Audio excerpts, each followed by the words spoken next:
session number 12. So this week's topic is going to be about pairing. What is pairing? Pairing essentially comes from the word pair, and pair means two things. So in our context in ABA therapy, when we talk about pairing, the purpose is for the therapist to be paired with reinforcers. So the therapist and the toys or reinforcers come together, and as a result the child then starts to associate their therapist as being reinforcing because they've paired their therapist with someone who gives them things that they like.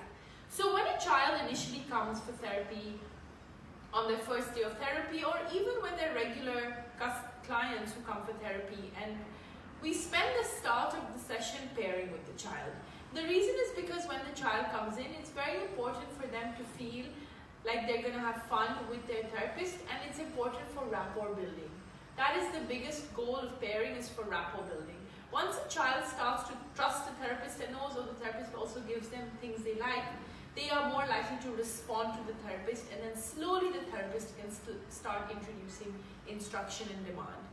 So the three key points that we're going to be discussing regarding pairing are: number one, the therapist should always be a giver, meaning they should always be the person giving the child the items. If the child is allowed to take the items off the shelf themselves, the child will never learn that the therapist is someone who is also someone they'll have fun with and will give them good things. So the therapist should be the one giving the toys to the child.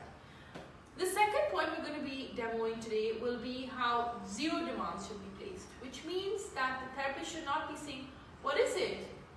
or "Give me this," or "Play with the bubbles," or "Blow the bubbles." They should not be telling the child any form of instruction that the child may not want to do, or even if the child may want to do it, the therapist is not going to place demands, which means no instructions. They're literally going to play with the child and have fun. And the third point that we're going to be discussing today is that we're going to be talking about how, what is the third point? Follow the child's lead, sorry. So it's very important that when you're pairing with the child, you want to follow what the child is interested in. Because if you follow the child's motivation, you're going to know what they like and what they don't like.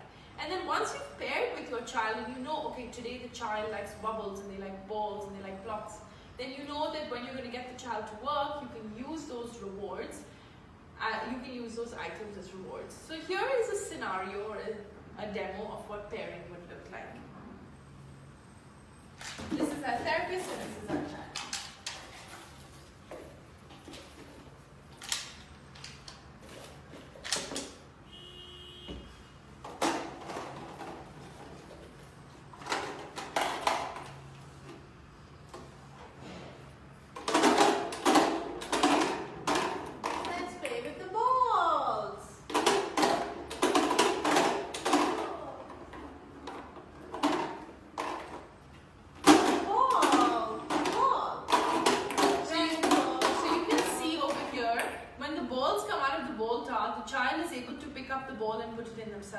But then what the therapist is doing, the therapist is taking the ball to be the giver of the ball, because if the child keeps helping themselves, then the child won't associate the therapist with being a giver. Let's keep going.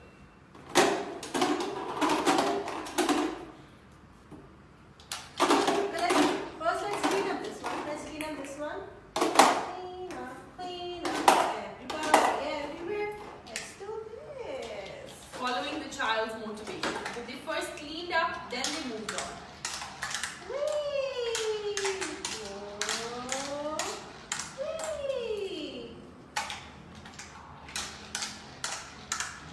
Car. It's a car. Green car. Oh no, the car is stuck. Wow, car. So over here, the therapist is taking the cards when they come out and taking charge of it, but being the giver. So constantly giving the child the item. Good. And she's not placing demands. Let's clean up. Everybody, everywhere. Yay. So if you start to ask the child, "Oh, what color is it? What is this?" Those are demands. You don't want to do that because you're putting the child on the spot to be forced to respond to your question. So over here, you just literally go with the flow. You play, you give them things, you make the activity fun, and you're not putting questions or demands. These are also known as freebies in ABA. therapy language, which means that the child is given items for free. They don't need to ask for it. They don't need to request for it. They just get it for free. They can play with it as much as they want. Bubbles. Wow, so many bubbles. Big bubble, small bubble. Pop, pop, pop the bubble. Bubbles. Bubbles. So over here what happened was the therapist even said the word bubbles, and then the child said bubbles whilst looking at the therapist. So that eye contact that also takes place also increases the rapport. Bubbles. Bubbles. Oh. So over here, can you see the therapist is the giver? The therapist is the one always giving the items. So pairing is very important, as I said, in terms of rapport building, and generally when parents are working with their child at home, you don't want to first bring your child and say, okay, now do this worksheet. You want to first start by pairing. Be like, okay, do you want chocolates? Do you want chips? Do you want cookies? And they're going to say chips, and be like, okay, here's some chips, pair with them. Give them a few chips for free, and then start doing the worksheet. And as they're doing the worksheet, then you can kind of reward them with the item. Otherwise, the child will run away from the parent or the therapist because they associate them with, oh God, they're going to make me work. So that's why it's very important to pair, to build a rapport, to build trust, and then slowly, slowly bring in your demands. Thank you for tuning in this week, and look forward to seeing you next week. Bye!